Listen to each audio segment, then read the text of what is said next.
Here are the verses from the New International Version (NIV) Bible, and then we'll attempt to expound on them later on. John 7 verses 9 to 18 NIV. 9 After he had said this, he went back to Galilee.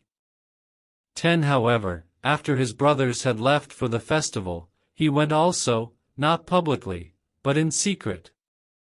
11 Now at the festival the Jewish leaders were watching for Jesus and asking, "Where is he?" 12 Among the crowds there was widespread whispering about him.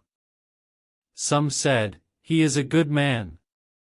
Others replied, "No, he deceives the people." 13 But no one would say anything publicly about him for fear of the leaders. 14 Not until halfway through the festival did Jesus go up to the temple courts and begin to teach.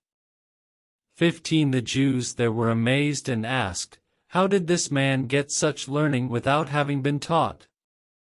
16 Jesus answered, "My teaching is not my own. It comes from the one who sent me." 17 Anyone who chooses to do God's will can tell whether my teaching comes from God or whether I speak on my own. 18 Whoever speaks on their own does so to gain personal glory, but he who seeks the glory of the one who sent him is a true man, and there is nothing false about him. Expounding on these verses. This portion of Scripture is part of the account of Jesus' ministry during the Feast of Tabernacles. His brothers had left for the festival first and suggested that Jesus should also go and show his works publicly, but Jesus, knowing the intentions and hearts of people, decided to go in secret. Verses 9 to 13 paint a picture of the atmosphere of expectation and speculation among the crowds. The leaders, threatened by Jesus' growing influence, were actively looking for him, while the public opinion was divided. Some believed in his goodness, others considered him a deceiver, yet all were cautious of voicing their opinions openly for fear of the leaders. In verse 14, Jesus, after remaining incognito for a while, steps out into the public and starts teaching in the temple.